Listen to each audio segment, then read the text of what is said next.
I'm here with a man who needs absolutely no introduction. Oscar winner, Tony winner, Kevin Spacey. Thank you so much for being here. Thank you for having me. So are you ready to be a host with the most on Tony nights? I'm so excited. First of all, I've always loved the Tonys, and now I've been sort of going back and looking at previous shows and sort of, oh God, that was a great opening. And so I'm very excited because I'm a theater rat, as you know. Yeah.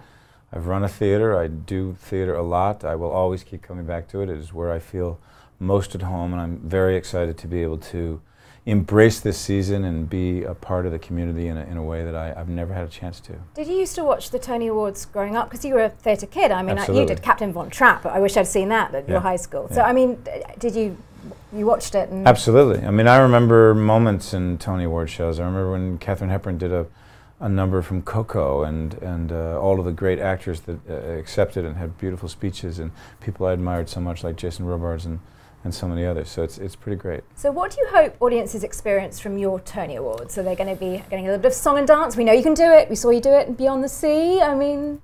you know, look, I can only tell you this because I can't really reveal anything. But I can tell you that there are certain traditions I don't think I'll be breaking with. And mostly I want to have a really, really fun evening. I want people to enjoy themselves. I want it to be fast. As fast as you are, perhaps, even, because you know, you're fast and painless. Well, I'm trying to be. Anyway, will there be some asides to the camera? I mean, will Frank Underwood perhaps make a cameo?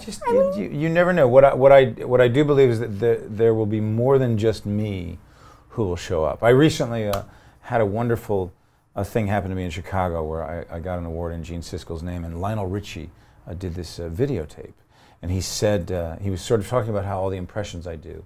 And he said, someone asked me what Kevin Spacey was like, and I told him he's a great bunch of guys. so Al Pacino might be there. A great bunch of guys might show Christopher up. Walken might be there. We'll see. We shall see. Now, theatre obviously means a huge amount to you. You're at Juilliard, and you got some big breaks, you know, and you won your Tony in 1991 for Lost in Yonkers. What does Broadway mean to you?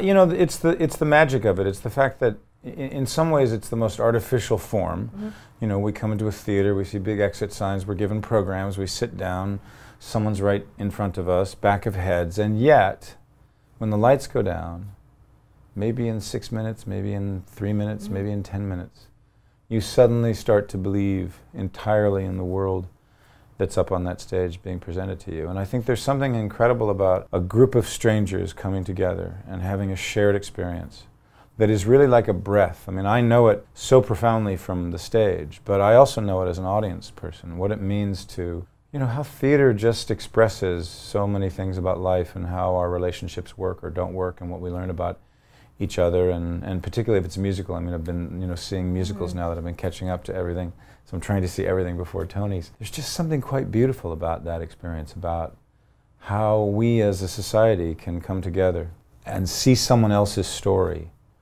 And when it's a personal story, and when it's expressed to us in really personal ways, prejudice falls away, anxiety falls away.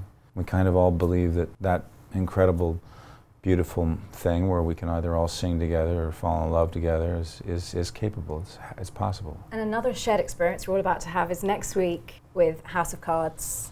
Are you looking forward to sort of Frank Underwood being front and centre again? It's very exciting. It's particularly exciting this season, I think partly because we were delayed a little bit. Normally we start shooting earlier. Why were you over Valentine's Day? Well, I know. You ruined my Valentine's Day, Kevin Spacey. I know, but so what did you do? What did you do that was really? Well, obviously nothing. I had to go to sleep without watching you. So sorry. I watch reruns of although House of Cards on Netflix. I do find that slightly interesting that you consider that a romantic Valentine's Day. Well, yeah. Okay, just checking. It's been interesting because we started shooting later this season than we ever have before, so that's why it's been later in coming out. So there's been a lot of sort of anticipation and a lot of people talking about what's the show going to be like since the real world has changed so dramatically, and I think people are going to be really excited, and I know that I'm incredibly pleased with what we were able to tackle this season. And for anybody that thinks it's not going to be interesting, it's going to be boring compared to the real world, I can just say buckle your seatbelts. We can't wait. Now, Clarence Darrow, you did it at the Old Vic, in celebration of your 10 years as artistic director there. You're bringing it to New York, but not really as we'd expect. You're putting it in the Arthur Ashe Stadium. Yes, because it's one of the great things that we're able to do in theaters. We're able to take spaces that were never thought of as theaters. I mean, you go to London, you see the Dunmar Theatre, you see what people are able to do in repurposing a space. And what the idea? Well, what part of it was that the problem that I had was that when we did it in London, we reconfigured the Old Vic into being a theater in the round. Yeah. But there aren't really any theaters in the round in America. There's three-sided ones. Yeah. But they tend to be pretty small. So I was at the opening night of the US Open 2 years ago, and I was watching a concert because they don't play tennis that night. So it was lit like a concert stage. And while I was watching Phil Collins, I was thinking, wow, this is really incredible venue. This is really... And then I sort of went, wait a minute, this is in the round. Ding! And then I thought, well, that's crazy. And then I actually started looking around and I thought, well, if you didn't sell the upper deck, so if you maybe play, because it's 25,000 people, but if you maybe played in front of 5,000, maybe even 12,000. It's still intimate, though. I mean, Well, it will be because we're not Still. using the whole court, so Okay. we're building a stage Yeah. that has like 4 VOMs where I'll be able to walk amongst the audience as well as going down into the audience. There's a lot of audience It's a solo show, but it's a solo show.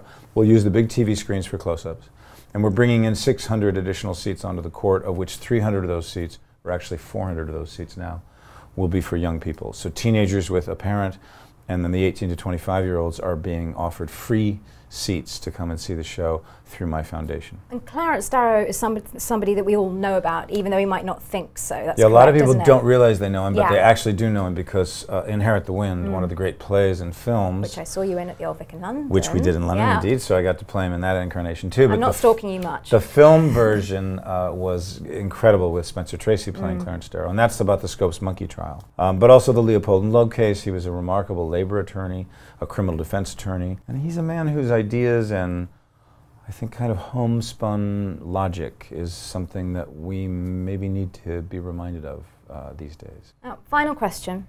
On Tony night, can you just promise everybody at home that you are looking after the envelopes?